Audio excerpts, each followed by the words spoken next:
Je tiens à remercier le maire d'être là. Je sais que son calendrier est très chargé, mais il a tenu comme d'habitude, il vient aussitôt. Il est dans toutes les cérémonies, il est un maire sociable. Vraiment, c'est le maire qu'il faut au niveau de Thiès. Et ça, je le dis, parce que j'ai eu à le côtoyer pendant quelques années. Et je sais que c'est un excellent maire qui fait du bon travail,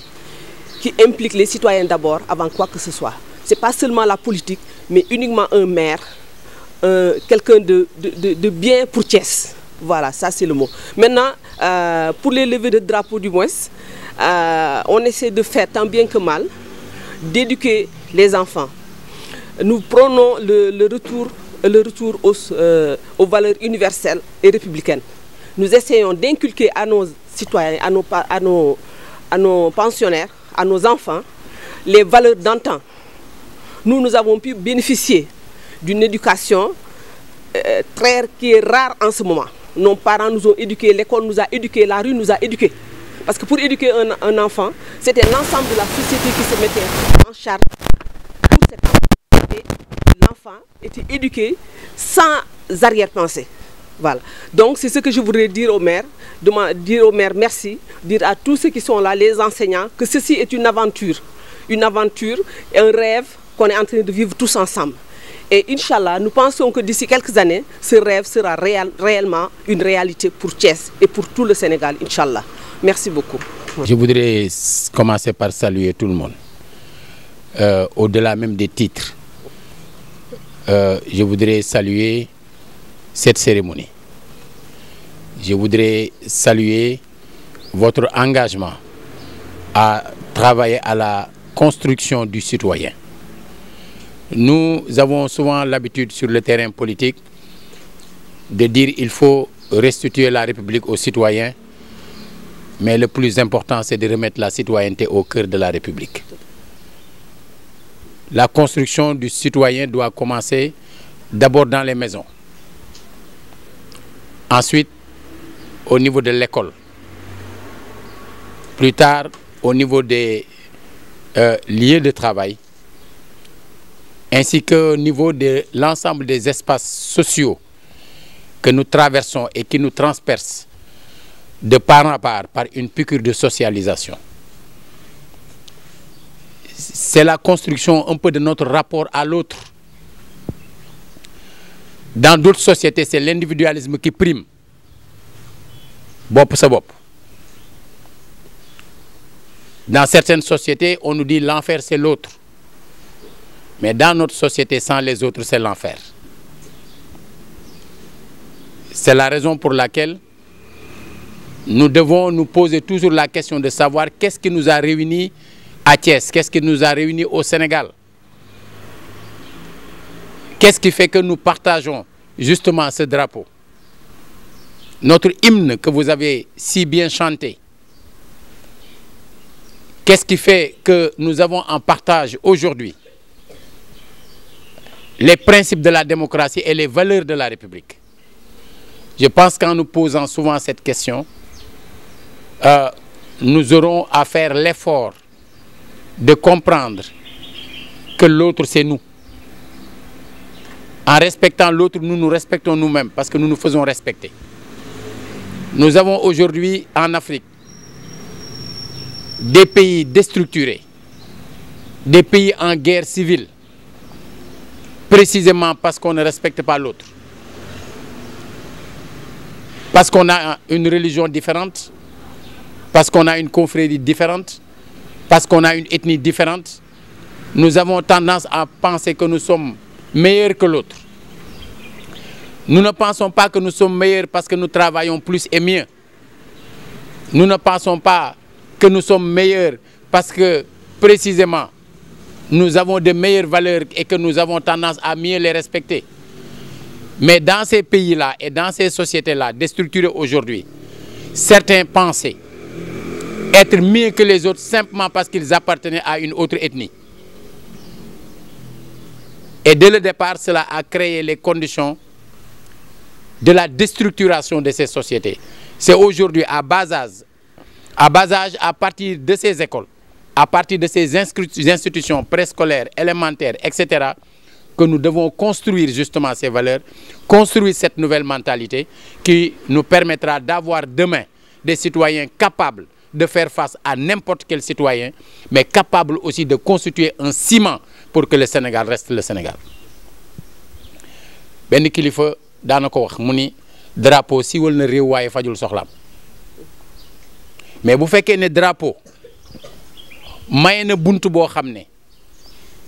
altine bu jot comme ñun niñ koy defee mairie de ville altine bu jot lañ koy def depuis 2014 ma nekk fi ma bañ fi nekk bu fekkee altine bu jot drapeau bi dajale na ay nit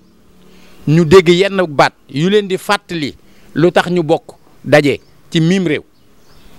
loola mën naa jur loo xam ne dana am solo ma doon wax léegi ci kàllaama tubaab ne am na réew yu tas ndax nit di jóg jàpp ne moo gën ñeneen néewul moo leen gën parce que dafa gën a liggéey dafa gën a jàng mais dafay wax ni moo leen gën parce que bokk na ci waaso wii waaso mooy ethnie bokk na ci xeet bii loola nag dafa doon loo xam ne lu mat a bàyyi xel la kon ma di leen sant bu baax di leen gërëm yéen ñi nga xam ne déparé ko ci moom mii nga xamante ni sos école bi ak ñii mu ko àndal ak cër bu ñu mënti am ci administration bi waaye ànd ko aussi ak jàngalekat yi ànd ko ak ñiy surveiller ànd ko ak parents d'élèves yi waaye ànd ko aussi ak élèves yi ñun ñi duñu xeeb benn yoon ndaw ndax yàlla dafa dogal man mii lii may yóbbu ba tey jii ma am ay cër ci Sénégal jot fi nekk ñaari yoon député nekk fi vice président assemblée nationale nekk fi maire dëkk bi ma bokk ba may dugg ci lii fukki at ak ñeent la am 1978 le président Majmout Diop yàlla na yàlla yokk yërmande ci moom ku daj lu ne pour Sénégal yooyu aussi bokk na ñu leen di jàngale doon def meeting fii ci bourse du travail ma am fukki at ak ñaar 78 di ñëw man ak samay xarit moment bi muy jël parole ñi doon garder di ñu dàq mu ni laissez les enfants venir à nous c'est la graine de demain yàlla di dogal àdduna di dox ba à une semaine muy génn àdduna ma seeti woon ko ndax yëgoon jagadeem ma fekk ko am lu ma sentir daal ne am na xëy na lu ko naqari ndax koo xam ne tëj nañ ko kaso ci Sénégal ngir Sénégal ndax ñoom ñoo njëkk a woote indépendance fii indépendance bi tax ñu am drapeau bi ñoom ñoo ko doon xeex 1958 am na lu ñu doon def fii ci référendum bi ñu fi woote woon ak De Gaulle ñoom am na position bu ñu jëloon pour ñu am indépendance 1 an avant Thiès gii ñu nekk ci le manifeste du parti africain de l'indépendance juddoo maanaam ñi njëkk a laaj indépendance fii la juddoo Thiès gi ñoom ñu ni à l'heure historique de Bandung et de la désintégration du système colonial de l'impérialisme à l'heure où la confusion politique submerge l'Afrique noire sous domination française notre devoir d'Africain nous oblige à porter devant les masses de notre pays le problème de l'indépendance nationale et de la construction socialiste de notre économie mu wax ko ci wolof ne maanaam ci jamono ji nga xam ne ñu mel ne que Nasser Nkrumah ak Sukarno ña nga daje fële ci Bandung di waxtaan naka ñoo seetee ba réewu àdduna ñu nootoon yëpp dagg bu mu njaam gi ñun nit ñu ñuul ñi mënuñu woon toog te sos ñu langue bees seet naka ñoom moome suñu bopp kon ñu mel noonu su fekkee ne jaar nañ fi baax nañu jàng leen ku mel ne président Mamadou Dia dafa baax ñu xam ko bi ma nekkee maire laa fexe ñu tudde ko place bi muy fi ñuy défilé jamono boobu kenn ñëwul tudd Mamadou Dia mais bi ñu ci toogee ñaari at président de la République ci boppam tudde ko building administratif moo tax il faut avoir le courage de poser les actes qu'il faut puisque ci valeurs yi ñu war a jàngale aussi courage def ci bokk mais courage bu tegu ci dëgg alors ñooñu lay wax ne ñoom ñooñu yar ñu mel noonu baax na ñu leen di jàngale baax na de temps à autre ñu invité koo xam ne bu dikkee ci xale yi dina leen wax loo xam ne amal na leen njariñ dina leen jox ay exemple nit ñoo xam ne dinañu def ñoom li ñuy tuddee ñu fan leen parce que xam nga fan moo xew mais dañuy fexe ba léegi avec réseaux sociaux yi di fan loo xale yi ñu mëtt a fan ndax xamuñu lu tax ñu di leen di fan tey jii ñu bëri xamuñu ne xale yi tuba yi ñuy jël di ko waddal te xamuñu fu mu jógee